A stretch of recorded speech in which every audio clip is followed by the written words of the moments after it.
From The Devastation of the Indies, a Brief Account by Fray, Bartolome de las Casas.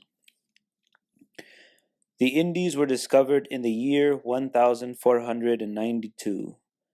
In the following year, a great many Spaniards went there with the intention of settling the land. Thus, 49 years have passed since the first settlers penetrated the land, the first so claimed being the large and most happy isle called Hispaniola, which is 600 leagues in circumference.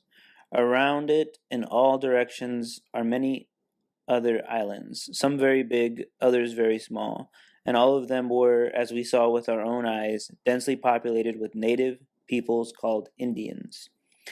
This large island was perhaps the most densely populated place in the world.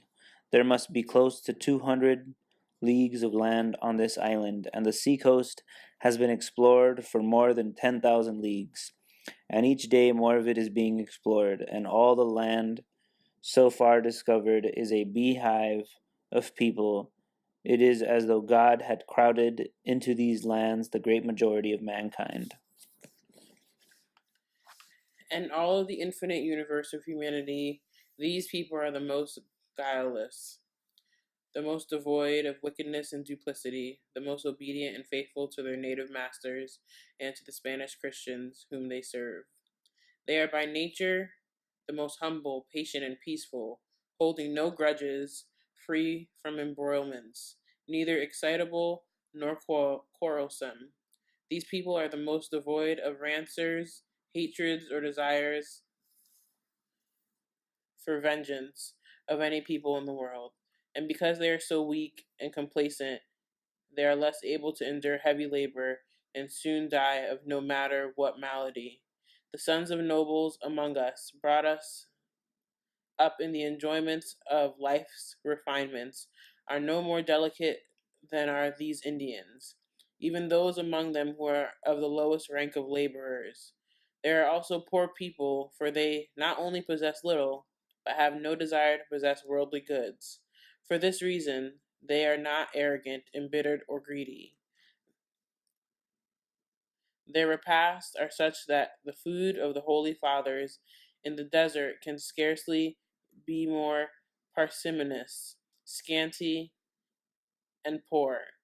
As to their dress, they are generally naked, with only their pudenda covered somewhat.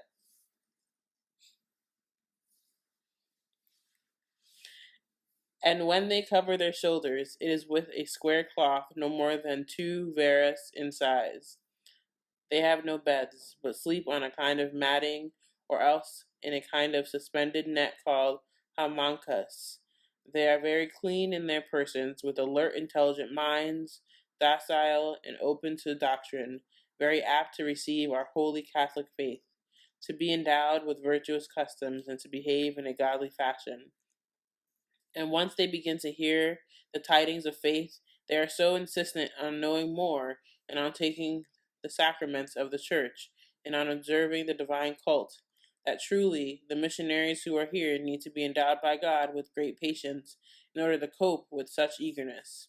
Some of the secular Spaniards who have been here for many years say that the goodness of the Indians is undeniable, and that if this gifted people could be brought to know the one true God, they would be the most fortunate people in the world. Yet into this sheepfold, into this land of meek outcasts, there came some Spaniards who immediately behaved like ravening wild beasts, wolves, tigers, or lions that had been starved for many days. And Spaniards have behaved in no other way during the past 40 years, down to the present time, for they are still acting like ravening beasts, killing, terrorizing, afflicting, torturing, and destroying the native peoples. Doing all this with the strangest and most varied new methods of cruelty, never seen or heard of before, and to such a degree that this island of Hispaniola, once so populous, having a population that I estimated to be more than 3 millions, has now a population of barely 200 persons. The island of Cuba is nearly as long as the distance between Valladolid and Rome. It is now almost completely depopulated. San Juan and Jamaica are two of the largest, most productive, and attractive islands. Both are now deserted and devastated. On the northern side of Cuba and Hispaniola lie the neighboring Lucayos, comprising more than 60 islands, including those called Gigantes, besides numerous other lands and some small, some large. The least felicitous of them were more fertile and beautiful than the gardens of the kings of Seville. They have the healthiest lands in the world, where lived more than 500,000 souls. They are now deserted, inhabited by not a single living creature. All the people were slain or died after being taken into captivity and brought to the land of Hispaniola to be sold as slaves. When the Spaniards saw that some of these had escaped, they sent a ship to find them, and it voyaged for 3 years among the islands, searching for those who escaped being slaughtered, for a good Christian had helped them escape, taking pity on them and had won them over to Christ. Of these, there were 11 prisons, and these I saw. More than 30 other islands in the vicinity of San Juan are the most part, and for the same reason, depopulated, and the land laid waste. On these islands, I estimate there are 2,100 leagues of land that have been ruined and depopulated, empty of people. As for the vast mainland, which is 10 times larger than all Spain, even including Aragon and Portugal, containing more land than the distance between Seville and Jerusalem, or more than 2,000 leagues, we are sure that our Spaniards, with their cruel and abominable acts, have devastated the land and exterminated the rational people who fully inhabited it. We can estimate very surely and truthfully that in the 40 years that have passed with the infernal actions of the Christians, there have been unjustly slain more than 12 million men, women, and children. In truth, I believe, without trying to deceive myself, that the number of the slain is more like 15 million. The common way, mainly employed by the Spaniards who call themselves Christian and who have gone there to extirpate those pitiful nations and wipe them off the earth, is by unjustly waging cruel and bloody wars. Then, when they have slain all those who fought for their lives or to escape the tortures they would have to endure, that is to say, when they have slain all the native rulers and young men, since the Spaniards usually spare only women and children, who are subjected to the hardest and bitterest servitude ever suffered by man or beast, they enslave any survivors. With these infernal methods of tyranny, they debase and weaken countless numbers of those pitiful Indian nations. Their reason for killing and destroying such an infinite number of souls is that the Christians have an ultimate aim, which is to acquire gold and to swell themselves with riches in a very brief time, and thus rise to a state disproportionate to their merits. It should be kept in mind that their insatiable greed and ambition, the greatest ever seen in the world, is the cause of their villainies. And also, their lands are so rich and felicitous, the native people so meek and patient, so easy to subject, that our Spaniards have no more considerations for them than beasts.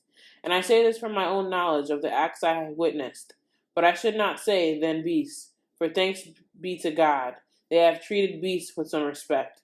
I should say like excrement of the public squares. And thus they have deprived the Indians of their lives and souls. For the millions I have mentioned have died without the faith and without the benefit of the sacraments. This is a well-known and proven fact, which even the tyrant governors, themselves killers, know and admit. And now, never have the Indians in all the Indies committed any act against the Spanish Christians, until those Christians have first and many times committed countless cruel aggressions against them or against neighboring stations. For in the beginning, the Indians regarded the Spaniards as angels from heaven. Only after the Spaniards had used violence against them, killing, robbing, torturing, did the Indians ever rise up against them.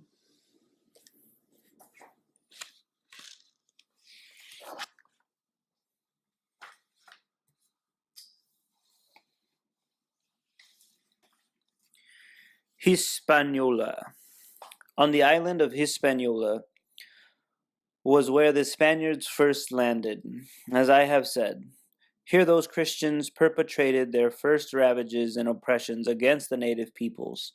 This was the first land in the New World to be destroyed and depopulated by the Christians, and here they began their subjugation of the women and children, taking them away from the Indians to use them and ill use them, eating the food they provided with their sweat and toil. The Spaniards did not content themselves with what the Indians gave them of their own free will, according to their ability, which was always too little to satisfy enormous appetites. For a Christian eats and consumes in one day an amount of food that would suffice to feed 3 houses inhabited by 10 Indians for 1 month. And they committed other acts of force and violence and oppression, which made the Indians realize that these men had not come from heaven. And some of the Indians concealed their foods, while others concealed their wives and children, and still others fled to the mountains to avoid the terrible transactions of the Christians. And the Christians attacked them with buffets and beatings until finally they laid hands on the nobles of the villages. Then they behaved with such temerity and shamelessness that the most powerful ruler of the islands had to see his own wife raped by a Christian officer. From that time onward, the Indians began to seek ways to throw the Christians out of their lands. They took up arms, but their weapons were very weak and of little service in offense and still less in defense. Because of this, the wars of the Indians against each other are little more than games played by children. And the Christians, with their horses and swords and pikes, began to carry out massacres and strange cruelties against them. They attacked the towns and spared neither the children, nor the aged, nor pregnant women, nor women in childbed, not only stabbing them and dismembering them, but cutting them to pieces as if dealing with sheep in the slaughterhouse. They laid bets as to who, with one stroke of the sword, can split a man in two, or could cut off his head, or spill out his entrails with a single stroke of the pike. They took infants from their mothers' breasts, snatching them by the legs, and pitching them head first against the crags, or snatched them by the arms and threw them in the rivers, roaring with laughter, and saying as if the babies fell into the water, "Boil there, you offspring of the devil." Other infants they put to the sword, with their mothers, and anyone else who happened to be nearby. They made some low, wide gallows on which the hanged victims' feet almost touched the ground, stringing up their victims in lots of 13, in memory of our Redeemer and his 12 apostles, then burning wood at their feet, and thus burning them alive.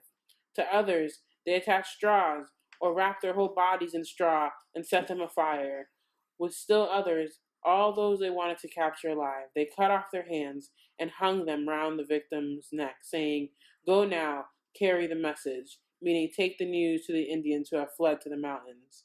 They usually dealt with the chieftains and nobles in the following way. They made a grid of rods, which they placed on pitchforks, then lashed the victims to the grid, and lighted a smoldering fire underneath, so that little by little, as those captives screamed in despair and torment, their souls would leave them. I once saw this, when there were 4 or 5 nobles lashed on grids and burning. I seem even to recall that there were 2 or 3 pairs of grids where others were burning, and because they uttered such loud screams that they disturbed the captain's sleep, he ordered them to be strangled. And the constable, who was worse than an executioner, did not want to obey that order, and I know the name of that constable and know his relatives in Seville, but instead put a stick over the victims' tongues so they could not make a sound, and he stirred up the fire, but not too much, so that they roasted slowly as he liked. I saw all these things I have described and countless others. And because all the people who could do so fled to the mountains to escape these inhuman, ruthless, and ferocious acts, the Spanish captains, enemies of the human race, pursued them with the fierce dogs they kept, which attacked the Indians, tearing them to pieces and devouring them. And because on few and far between occasions the Indians justifiably killed some Christians, the Spaniards made a rule among themselves that for every Christian slain by the Indians, they would slay 100 Indians. The part of the mainland called Florida. Into these mainland provinces have gone 3 tyrants at different times, from the year 1510 or 11, to commit the nefarious acts that have been committed by other tyrants, especially 2 of them, in other parts of the Indies, so as to rise in rank beyond their merits. And all 3 tyrants have come to a bad end, losing their lives and possessions, the houses they built in other times with the blood and sweat of the Indians, and their memory is erased from the earth as if they had never lived. They left the entire world scandalized, and their names have become a byword of horror and infamy. God ended their lives before they could do more harm, and God has punished them for the evil deeds they committed. Deeds I know about, having seen them with my own eyes. The 4th and latest tyrant governor was appointed with a great to-do in this year 1538. Nothing has been heard of him for 3 years, but we are sure that if he is still alive, wherever he has gone, he will have inflicted many cruelties, will have destroyed many nations, for he is of the same breed as those who have ravaged and destroyed most provinces and perpetrated most vile deeds, along with his comrades. But we believe still more strongly that God may have given him the same ending to life that he gave the other tyrants. 3 or 4 years ago, after writing the above, I learned that those tyrants who conquered Florida had departed that land, leaving behind them with their dead leader. He had committed unheard of cruelties, which his inhumane comrades repeated against those innocent and harmless peoples. Thus, my surmise has been proven not to have been false. His vile deeds were too many and too terrible to recount. I will only affirm what I said at the beginning, to wit, the more conquerors discovered new lands, the more lands and peoples do they destroy. And even with greater iniquities against God and man, it is wearisome to dwell on their bloody deeds, the deeds not of men, but of wild beasts. I will not tell of their cruelties in detail, will only relate as an example of the following. On these lands lived a population that was wise, well disposed, politically well organized. As usual, the tyrants perpetrated massacres with the aim of instilling and spreading terror. They afflicted, they killed the people, they took captives and compelled them to carry intolerable loads like beasts of burden. And when one of the burden bearers sank under the load, they cut off his head at the neck chain, so as not to interrupt the march of the others, since they were all chained together. And as I have related above, the head fell to one side of the road, while the body fell to the other. When the conquerors entered a town, they were greeted cheerfully and were given all the food they required, and were assigned 600 Indians to carry their loads and attend to their horses for their journeys into the interior. A relative of the leading tyrant returned unexpectedly from one of these journeys to rob and slay all these people who had thought themselves secure, and he killed with his pike the ruler of the land and committed many other atrocities. In another village there, where the people appeared to be more reserved and grudging, and were so because of what they had heard about the horrible acts of the Spaniards, they put all the people to the sword, men, women, and children, young and old, chieftains and subjects, for they spared no one. Then there was the time when they summoned a great number of Indians, more than 200 from another village, or perhaps they came of their own accord. The Spaniards cut their faces from the nose and lips down to the chin, and sent them in this lamentable condition, streaming with blood, to carry the news of the miraculous things being done by the Spaniards. Advocates of the holy faith of baptized Catholics and judge then how those people felt, how much love they could have for the Christians, and how they could believe in a God who considered such things good and just, or in the religion the Spaniards professed, or in the immaculate faith of which they boasted. Very great and strange were the evil deeds committed by those wretched men, children of perdition. And thus, the worst of those wretches, the captain general, died as if by accident, without confession, and thus, no doubt, he is now deep in the infernal region, suffering eternal torment, unless perhaps God, in his infinite mercy, intervenes to ease his punishment, an undeserved relief considering his execrable misdeeds. 1550 through 1552.